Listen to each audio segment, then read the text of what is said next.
ladies and gentlemen, Sean Anderson. What's the deal with jokes about food on airplanes? Because I've never had a meal on an airplane.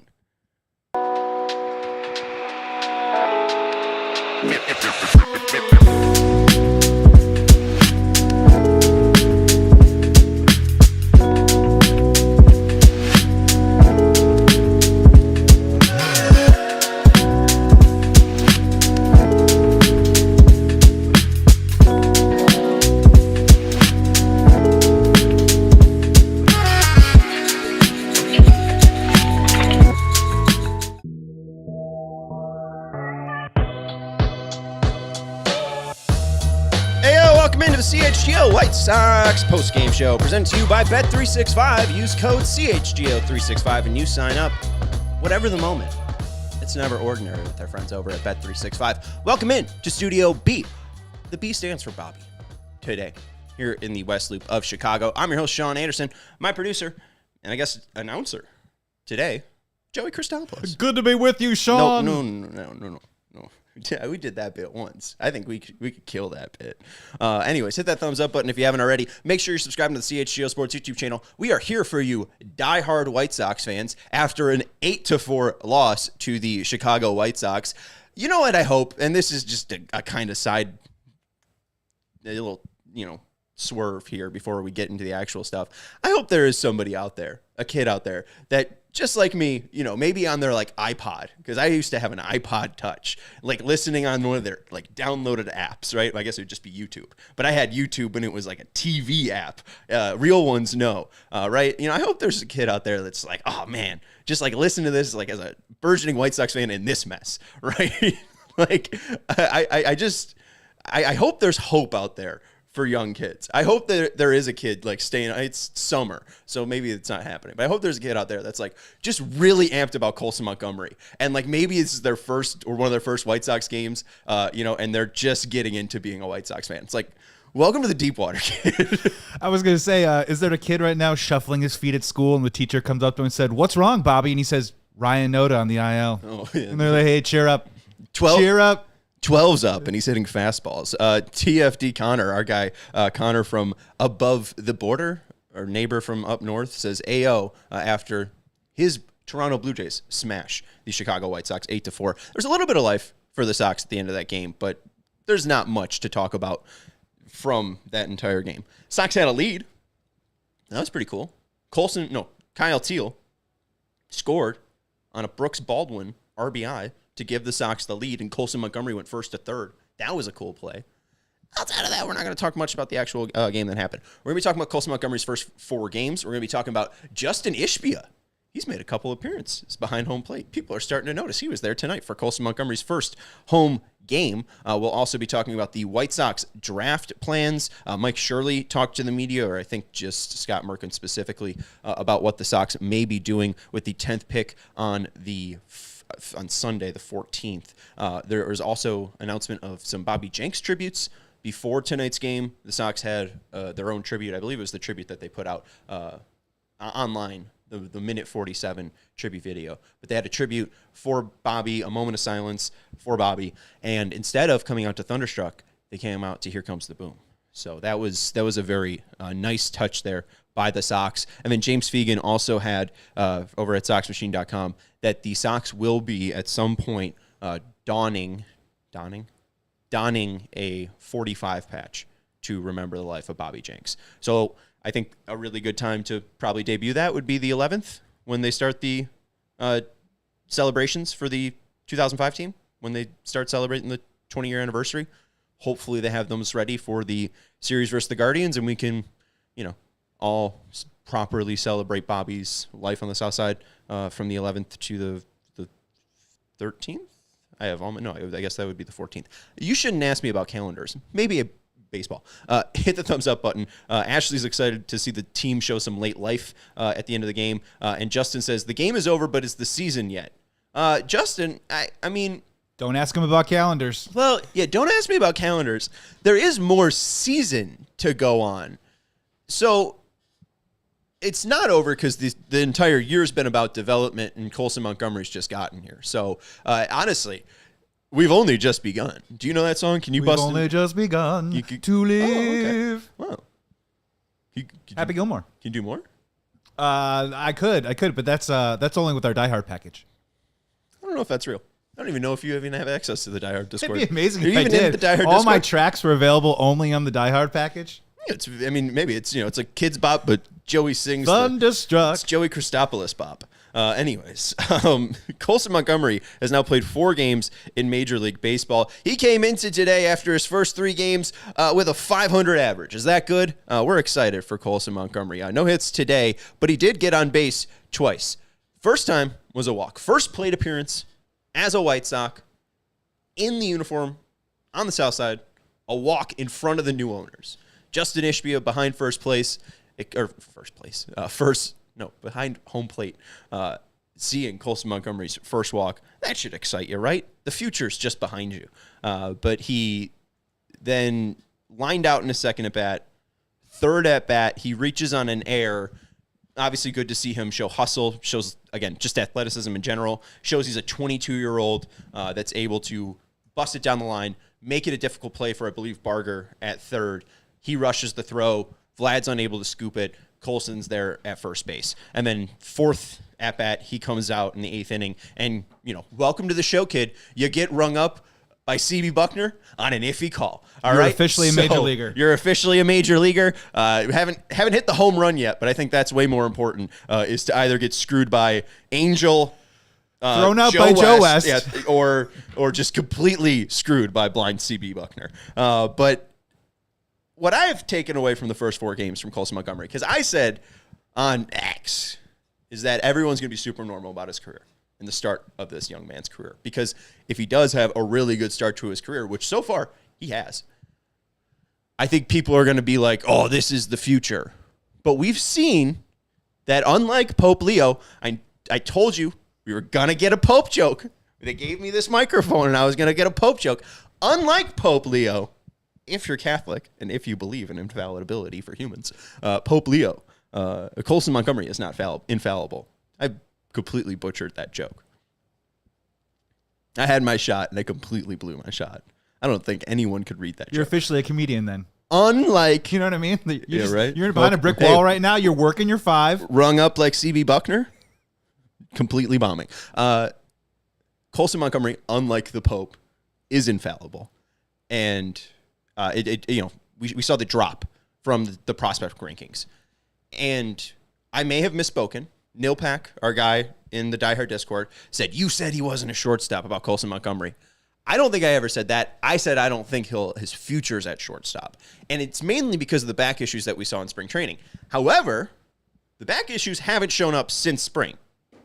I just knocked on a remote. Is that a bad sign? Knock on wood. And I agree with James Fox, who we'll talk about later in the show. It does seem like this is the best his swings ever looked.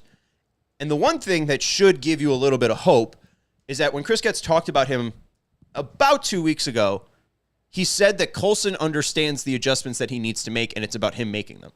And it seems like he was able to slip into those adjustments and get back to what he learned in Arizona pretty quickly. And I think that's why he's been called up. And what we've seen truly over the first 4 games, it's that it's not crazy to possibly forecast him as a shortstop, at least for like 3 years. Like, how much can they truly get out of this until Caleb Bonham needs to be ready? Jacob Gonzalez can replace him, but also, like, Colson Montgomery's a much more important project than Jacob Gonzalez. So if Jacob Gonzalez is just a utility player that plays third base, shortstop, second base on days off and becomes pretty much like Josh Rojas, he's a left-handed hitter, I think the White Sox would take that for under $1 million. With Colson, though, it's basically how long is this runway? How long can you make him play shortstop? So far, with the diving play that he had and the chase being unable to turn to, it gives you hope there. That crazy play he makes in Colorado where he's diving over his head makes you really interested if he can make it there at shortstop. He made a great play, I believe, also turning 2 by himself in Colorado, took a ball that was up the middle, stepped on second base effortlessly, fired a cannon over to first base. Beautiful play there by Colson Montgomery. Like, the first 4 games, I'm really not that intrigued by 5 for 13, 385 average, 1 triple, 2 RBIs, 3 walks. I'm excited by that.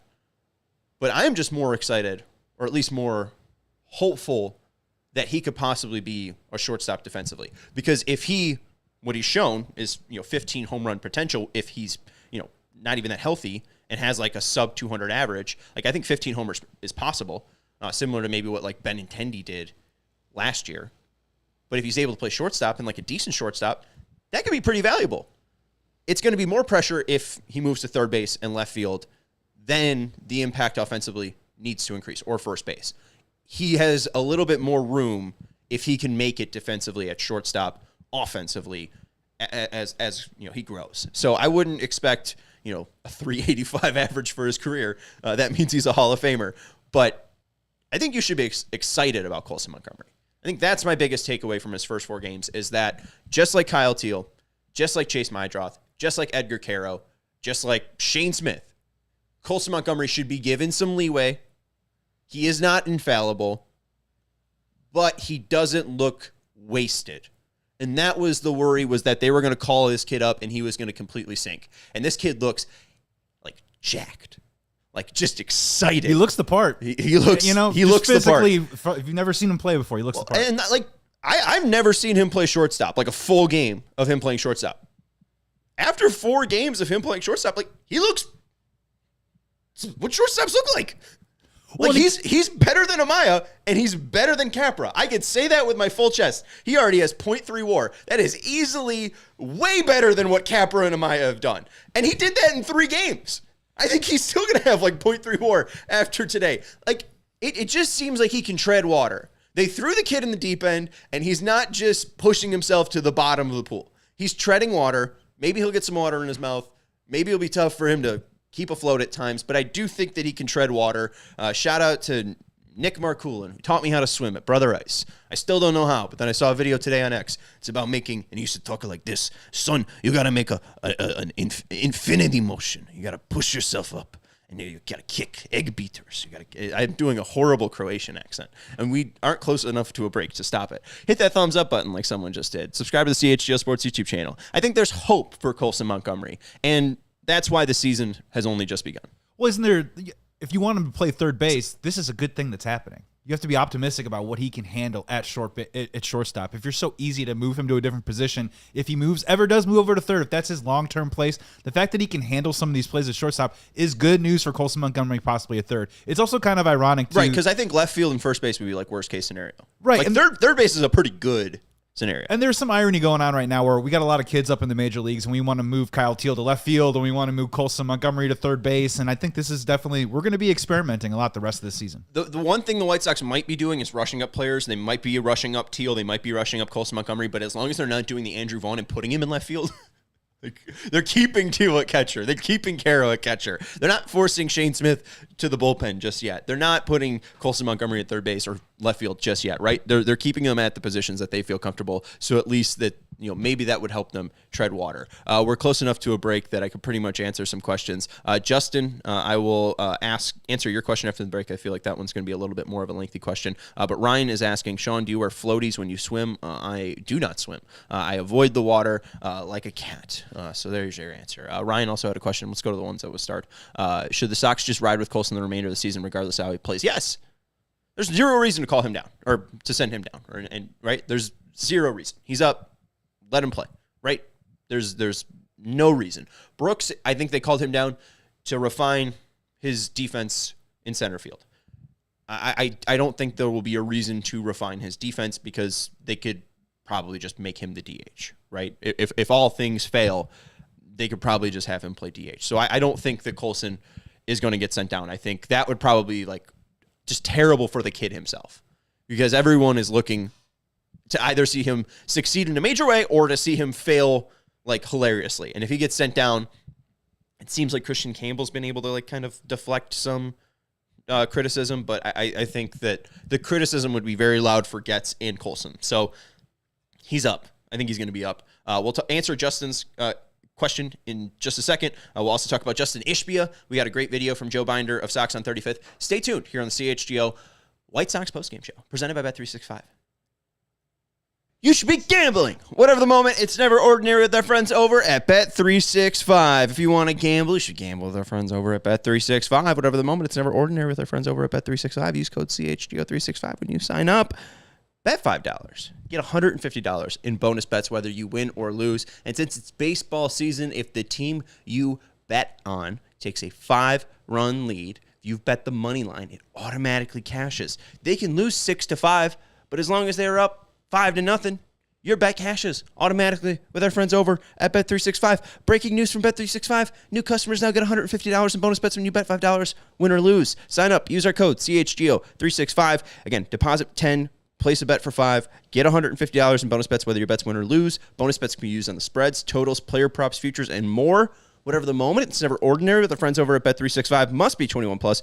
If you or somebody you know has a gambling problem, crisis counseling and referral services can be accessed by calling 1-800-GAMBLER in-app only. We also want to let you know about our friends over at Mint Mobile. Whatever your plans are this summer, the last thing holding you back should be your wireless deal. If you're getting burned by your old wireless bill, you should switch right now to our friends over at Mint Mobile so you can plan those beach trips, those barbecues, and those 3-day weekends. With Mint, you can get the coverage and speed you're used to, but for way less money. And for a limited time, Mint Mobile is offering 3 months of unlimited premium wireless service for $15 a month. So while your friends are sweating over data overages and surprise charges, you'll be chilling both literally and financially. You should head over to our friends at mintmobile.com/White Sox. Again, new customers, there is an offer for 3 months on unlimited wireless plans for just $15 a month.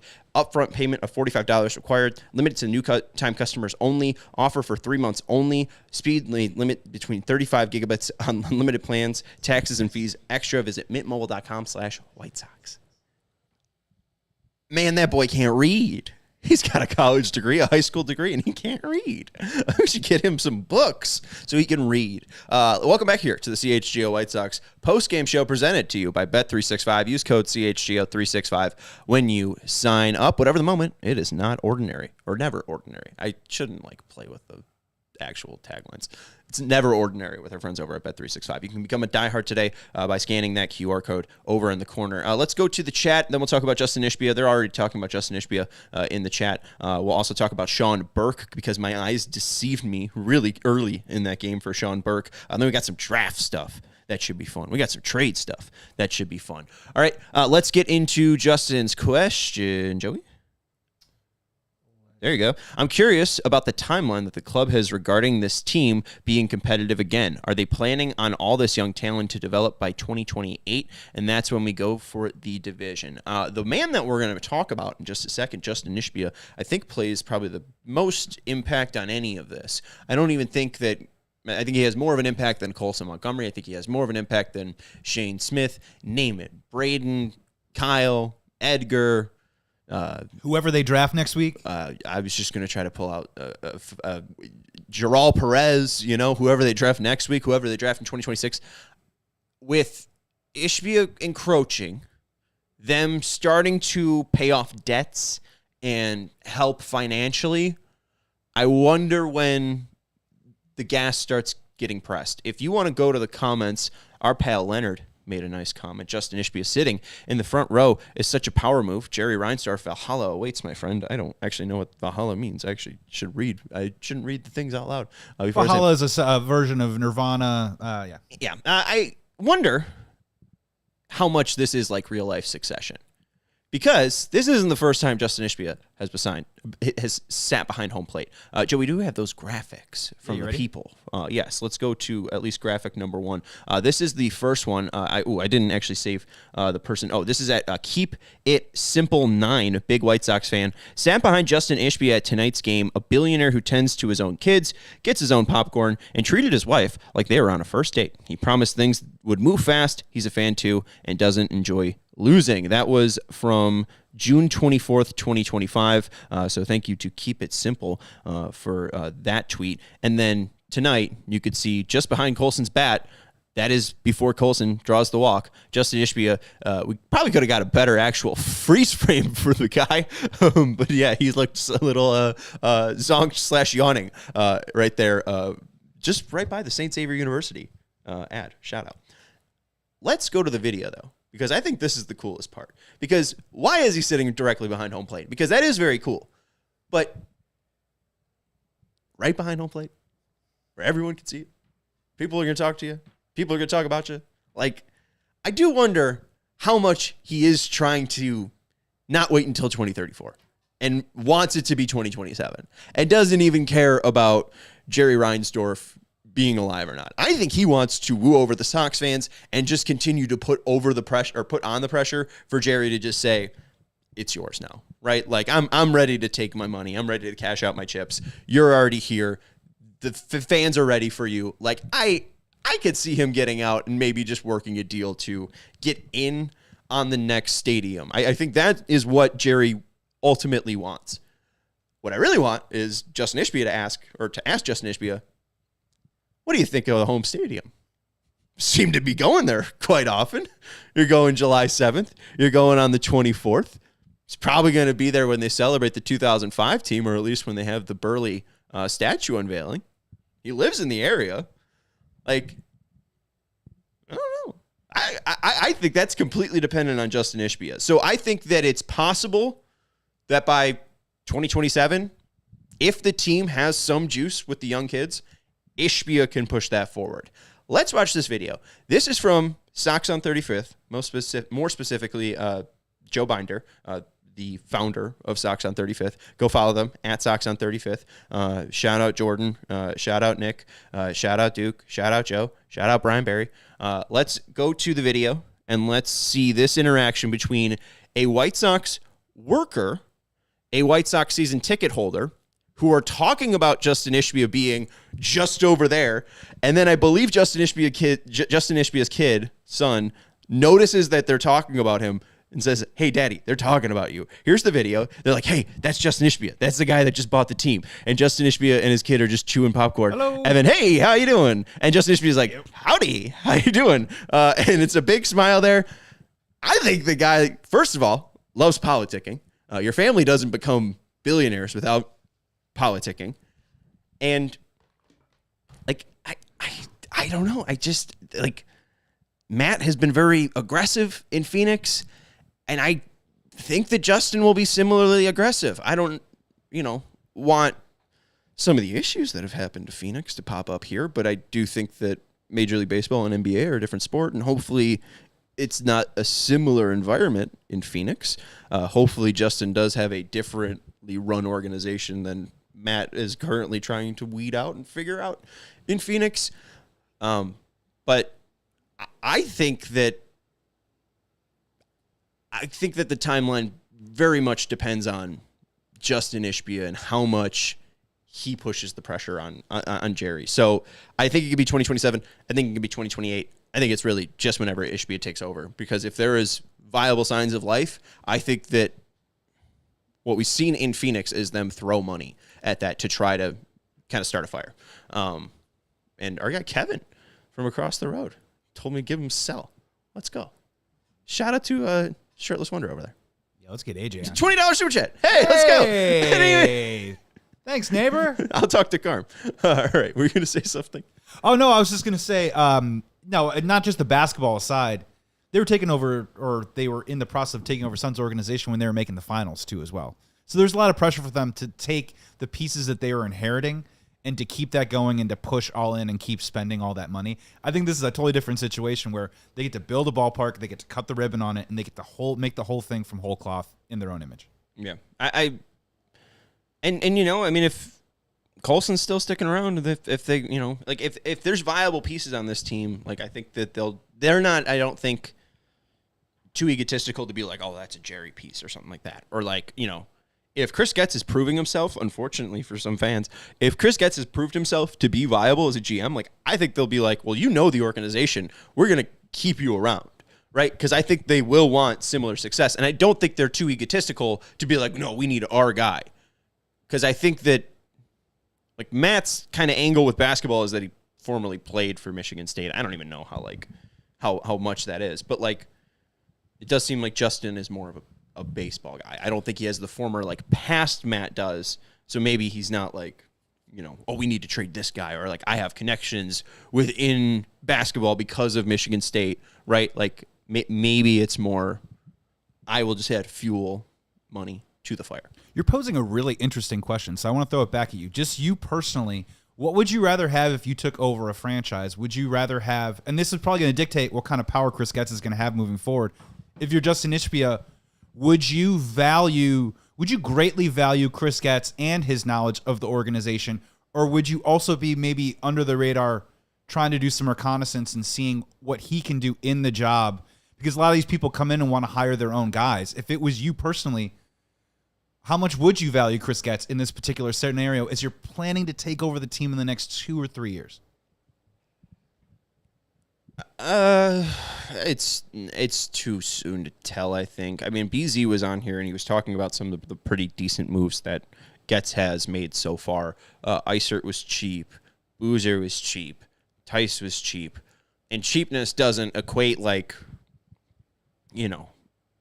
a good thing necessarily, right? Like it'd be good to scout players that are very talented and expensive and get those right? But there's value in the bargain find. Yeah, I think it's just more about identifying talent, and it seems like they've done a good job of identifying talent. I don't want to get too far ahead of myself, but like the Orioles have really fallen off.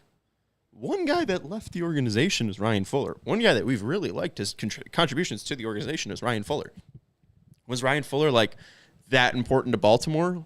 No, because Gunnar Henderson hit 40 home runs. It's a lot to the talent of Gunnar Henderson.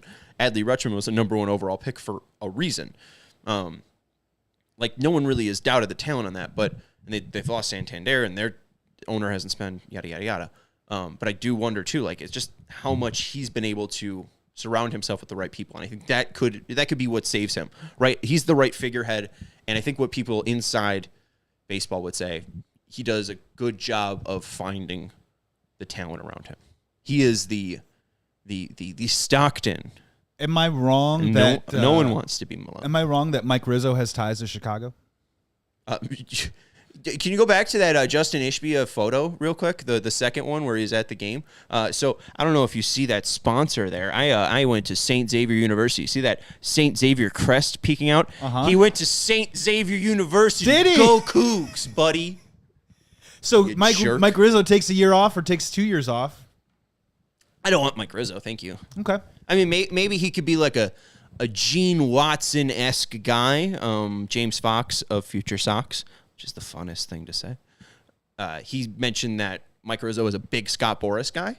So maybe if they brought him on as like a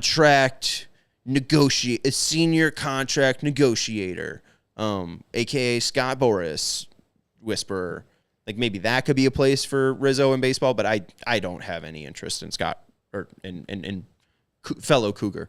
Mike Rizzo. Yeah, recently maybe as like released from his duties as Washington Nationals general manager. Maybe Mike as an interview guest. That would be fun. Hey, let's talk about great guest. St. Xavier baseball. Let's talk about the Adam Eaton trade. Did you know about Reynaldo Lopez needing eye correction surgery? How did you react after the Bryce Harper interview with the White Sox? And that's the other thing, too, is like, yeah, I bet Mike Rizzo's rebuild was pretty easy. He was able to spend on Max Scherzer. He was able to draft Bryce Harper, and he was able to draft Steven Strasburg. Did he draft Trey Turner, too? There you go. Let's go. Well, no, he traded for him. Yeah, and then Rendon also came He was a Dodger, right? First, Trey Turner? He was a Dodger after. I don't know if he was before. Wrong. No, maybe he was drafted by the... I don't know my ball. He debuted with the Padres. Padres as a part of a 3-team trade. Bowers, Smith, who's actually traded? Will Myers to San Diego? Okay, yeah. Great. I don't know why they traded Trey Turner. Anyways, he was the player to be named later. Yikes. Okay. Anyways, hit that thumbs up, and we have to take a break. We'll regroup. We'll talk about the White Sox draft in just a second. Hit that thumbs up and make sure you're subscribing to the CHGO Sports YouTube channel. I'm Sean Anderson. This is the CHGO White Sox postgame show presented to you by Bet365. Sunnyside Cannabis Dispensary is your home for judgment-free cannabis shopping. If you're a novice, if you're a newbie to the cannabis world, the lovely, kind experts over at Sunnyside Cannabis Dispensary are here to help you out. If you're an expert yourself, they have over 100 strains to choose from, whether you're a smoker, whether you're an edible taker, whether you put a tincture under your tongue, whatever they got, whatever you want, they got over at SunnysideShop.com. The best place to shop for cannabis in Illinois. They're Illinois' favorite dispensary with locations in the city like Wrigleyville and River North, to the suburbs like Champaign, which I found out yesterday is not the nation's capital or the state's capital either, and in South Beloit. And if you're starting out, Sunnyside has expert guidance and brands they know you'll love, like Good News and Mindy's. Head over to sunnyside.shop for bright buys every day, including 50% off your first 3 online purchases. Enter promo code HICHGO at checkout to qualify. Exclusions apply. Sunnyside Cannabis Dispensary, bright buys every day, only for 21 plus or Illinois medical card holders. And hey, if you're listening to a White Sox podcast, it's possible you own property in Cook County. That means you're likely overpaying for that property. Overpaying for property taxes is something far too many Cook County residents are doing, and you don't have to be one of them. In Cook County, appeal windows varies by township. They close up rapidly and are very difficult to win. That's why you need to let Ownwell's experts ensure you're prepared to win when it counts. Not only do they have expert knowledge of Cook County, they also have technology to help you win, and you only pay if you save. No upfront costs, savings, or fee is guaranteed. You only pay if you save, and Ownwell handles everything from start to finish and delivers top results with an average savings of $1,102. Local tax experts are backed by cutting-edge technology to make sure you save. Save money on your Cook County property taxes with Ownwell. Sign up in less than 3 minutes and start your appeal today at ownwell.com, OWNWEEL.com. Welcome back to the CHGO White Sox postgame show, presented to you by Bet365. Whatever the moment, it's never ordinary with our friends over at Bet365. Use code CHGO365 when you sign up. Still on the CHGO White Sox postgame show, we have to talk about Sean Burke. We have to talk about a Chris Getz comment that I thought was, morbidly humorous from a ESPN piece. I also want to talk about Mike Shirley's comment to Scott Merkin, and we'll wrap it up and go home from there. If you do have any thoughts, let us know in the comments. If you want to hit the thumbs up button, we would appreciate it. Sean Burke was really good. I was thrilled watching his first 2 at-bats. His at-bat to George Springer, mercy, kind of was avoiding throwing a fastball to him, threw 1 fastball to him, but it was a sinker, not a 4-seam fastball. And if it was a 4-seam fastball, Springer would have hit it to the moon. But the fact that it went in on the barrel, Springer was able to pull it foul, and then a beautiful slider to get him out. If you ended this game for Sean Burke after the first 2 batters, he'd be really, really happy. Freaky Boy Dre said, "Man, I left once Blue Jays went up 8, and I don't doubt you, or I don't doubt you, or at least I don't blame you." Sean Burke gave up 3 home runs today, 2 off of his changeup to Joey Loperfido, who sounds like a 80s sitcom, was on the second choice to play AC Slater. The bully in high school, you're going out with Joey Loperfido? Yeah, well, there you go. Yeah, that works too. Or just like a character in My Cousin Vinny. And then he gave up another one to, I believe was it Addison Barger? Yeah, Addison Barger. Both on the changeup. The changeup is his worst pitch. So, if there is some solace, he gave up a high changeup and a low changeup. Yeah. 2 home runs on his worst pitch. So, that's solvable. I got really kind of over the top, though, with my excitement for Sean Burke, especially after his last start against the Dodgers. Started comparing him to Clayton Kershaw and Justin Verlander because I'm a dunce. And today was not good for your guy, Sean Burke. Looking at the player breakdown over at StatCast, just looking at his effectiveness, obviously hit hard, 19 balls in play, average exit velocity of 93.3 miles per hour. And then you look at the swings, 36 swings by the Blue Jays. This is a team that strikes out the least in Major League Baseball. So this is fair. This is at least follows facing the Toronto Blue Jays. 3 whiffs, 3 swings and misses on his 36 swings, only 2 on his 4-seam fastball and 1 on his slider. The curveball didn't get a whiff. The changeup didn't get a whiff. He threw 1 sinker that got that swing, and Springer hit a foul. And then he really wasn't able to light up the zone called strike whiff percentage of 20%. That is 10% under the Major League average. So if you took Sean Burke's first 2 batters, awesome start. Really good start. Was really excited about him. Was comparing to a Hall of Famer. If you take his next couple at-bats and just kind of batters, because he faces 5, so his next, you don't know how many total batters he faces, but it was really ugly. 5 innings pitched, 2 Ks, 3 walks, 3 home runs, 6 hits, 6 earns. Ugly day for Sean Burke. I'm still excited, and the fact that he's still pitching is just what should excite you. It's more about seeing the ball go in. And in that case, it's pitching innings for Sean Burke. Was it sixth inning he was trying to get through? Like, that sixth inning just never ended for him. It was just, he could not get a single out at all. Schiffin and Stone Pony were singing his praises the last couple innings, because you're right, man. There was moments when he was really sharp. But again, the home run ball, the mistakes, Blue Jays are red hot right now, and they hit the ball over the yard, and it cost them. Yeah, so not a good start from Sean Burke. I don't think you need a genius to tell you that. And I'm not a genius, so I don't know where you're going to get a genius to comment on Sean Burke. It'd probably be a waste of their time. You know, like a PhD. We're going live to Bill Nye, the science guy, right now. Yeah. Who's going? Yeah. Is he even a genius, or is he just like a really good teleprompter? He's an acclaimed television intellectual. What does that mean? He's not. He's not a genius. Jesse Rogers wrote a piece over at ESPN about the MLB trade deadline, and your boy Chris Getz had a fairly funny story to share. This is Jesse Rogers writing over from ESPN.com. White Sox general manager Chris Getz loved his Uncle Mike, so when his uncle died during the offseason, Getz made sure to attend the funeral and even was asked to be a pallbearer. But on the day of the proceedings, the White Sox top decision maker's phone was buzzing. There's a GM out there who, if there is interest, he doesn't stop calling, Getzer called. So I told him my uncle had passed away, and I have his funeral, but don't worry, we're going to do the deal. I'm not going anywhere other than the fact that I'm a pallbearer at my uncle's funeral. I need a couple hours. He says, cool, I got you. The funeral started. The calls didn't stop.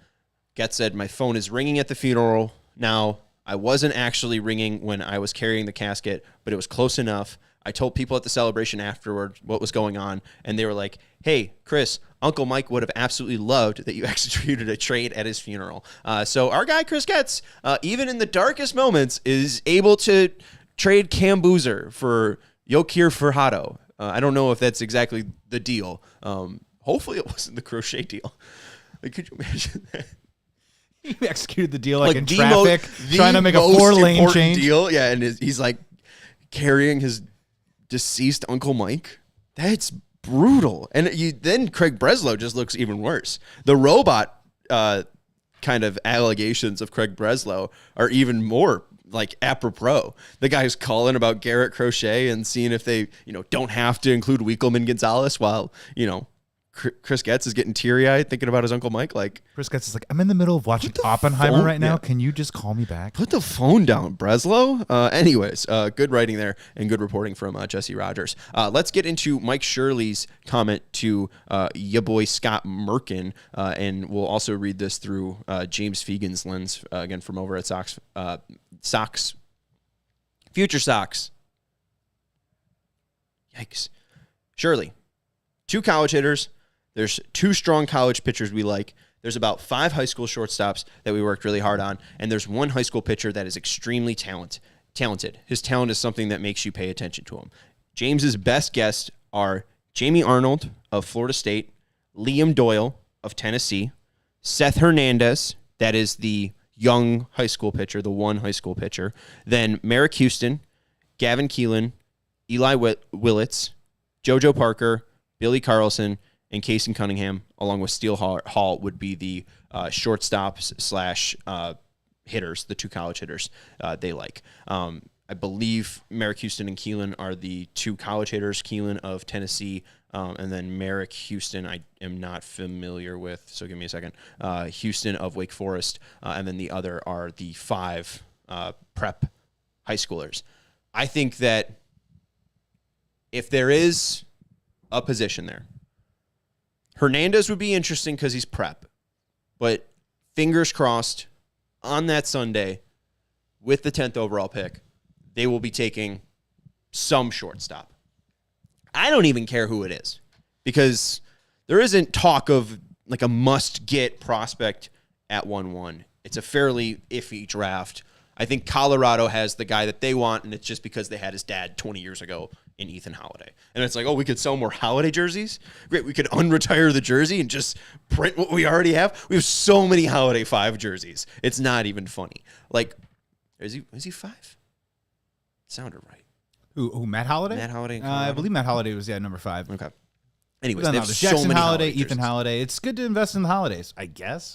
But I would just be thrilled with any of the prep shortstops. We're seeing what Bonhomer has already turned into, having Jeff Ponce of Baseball America saying it's the most talented hitter they've drafted in a decade in our guy.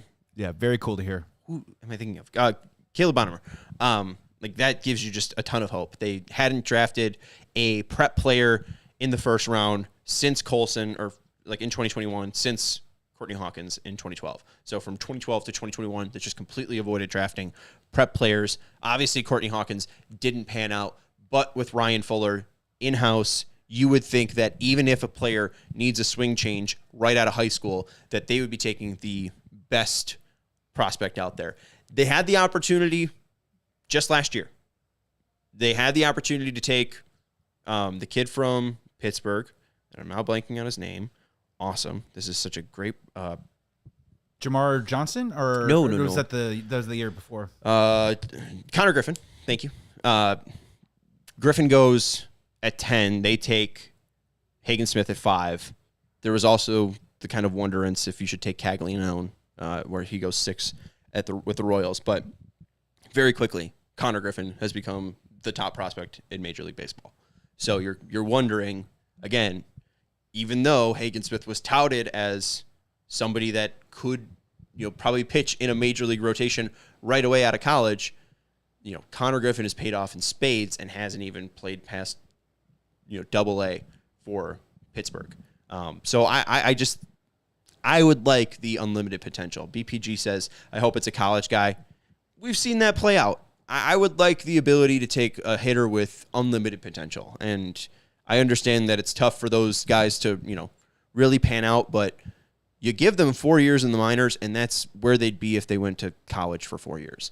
I am way more excited about kind of that 4-year window where you could truly mold young athletes. Getting them into a major league facility, I think, could be absolutely huge for a prep player rather than going to a college. So I'd just be, and maybe I'm not right, because we've seen a ton of minor league facilities be a lot worse than like Oregon State's baseball facilities. But I think it would be best at the end of the day for a player, a prep high schooler, to be with a major league team. So I would be excited for Parker, Carlson, Willits, Kaysen Cunningham, Steele Hall. I'd be excited on Fiend as well. There isn't like a guy that I really like, but I would just like a prep shortstop. Please. Thank you. That'd be nice. Anyways, that's going to do it for the CHGO White Sox podcast. We're closing in on 45 minutes. Anything else we missed? Colson's fun. We mentioned Ishbia's love in life. Yeah, we mentioned Bobby Jenks. They're going to be wearing the 45 patch. I think that's really cool. We got Mark Burley coming up, statue unveiling. That's the one. I will be going to Rate Field soon. I'll be going to the Guardians game, one of the Guardians game. I probably want either the Burley bobblehead or the 4. Are you going to go backwards hat like Justin? No, not a backwards hat guy. No, this is for children. This is for children. I'm too bald, I think, also as well to do this. Maybe he's got kids, so it's like the hat was in the way. I think he was pulling it off. I'm not a backwards hat guy either. I thought he pulled it off though. Some people can, and I thought he did. With the statue, the one thing that has me, wondering, there's a commercial on CHSN where they have Burley on a mound tracking his biometrics, so I think they can actually like mold the statue. He's wearing the away jersey. Is that significant? Because I would think that it would be him in a home jersey, hands on the head. Well, I believe it was black jerseys for the perfect game reaction, right? I think that would be the statue. Is it him getting a save in Game 3 though? 2005, like in the road jersey? Like, am I just reading too much into the road jersey? I don't know. It's the perfect game. Right? I mean, like, what but I get it though. He has a very there's 4,000 pictures of him in midst of motion about to deliver a baseball. That is pretty iconic. I could definitely easily see them doing something where like, the leg is cocked up, he's ready to deliver, and a pitch that's heading towards home plate for a game that's going to last an hour and 15 minutes because Mark Burley was the best. Yes. All right. That's going to do it. BPG says go on the 12th for the reunion of the 05 team. I don't know, man. I like the first pitch for Burley, Garland, Contreras, and Freddie, and then you also get the bobblehead of the 3. The Burley bobblehead scares me. The Burley bobblehead. Why? The rest of them look pretty good. Burley's looks. Oh, in the four? the new one. Yeah, the four that's the coming four, out. Yeah. Scares me a little bit. Yeah, I don't know. Hey, Boke. Hey, we got the boat hat, the new boat hat. That's coming out on the 11th, so people can go and get that on the at the Guardian Saint one. We're gonna need matching boat hats. Yeah. Okay. So and then what? The 11th is the Hawaiian shirt. Yeah. Okay. So no, I want the 12th. I want the replica statue. Yeah, I'm going during the. Yeah, I'll go on the 12th. We're going on the 12th. All right, BPG, we're going on the 12th. That's going to do it. Thank you to Bet365 for sponsoring this postgame show. Whatever the moment, it's never ordinary with their friends over at Bet365. Use code CHGO365 when you sign up. Thank you to Joey Christopoulos for producing the show. Hit the thumbs up button if you haven't already. Make sure you're subscribing to the CHGO Sports YouTube channel. I'm Sean Anderson, your CHGO White Sox postgame host. I'm so excited for Colson Montgomery. I'm dizzy. I'm spinning. I'm going to probably get sick. We'll talk to you on Wednesday. Hopefully I've recovered. Maybe I'll just be suffering from Colson fever. All right, someone kick me out of the studio. Goodbye. We all silly like the mayor.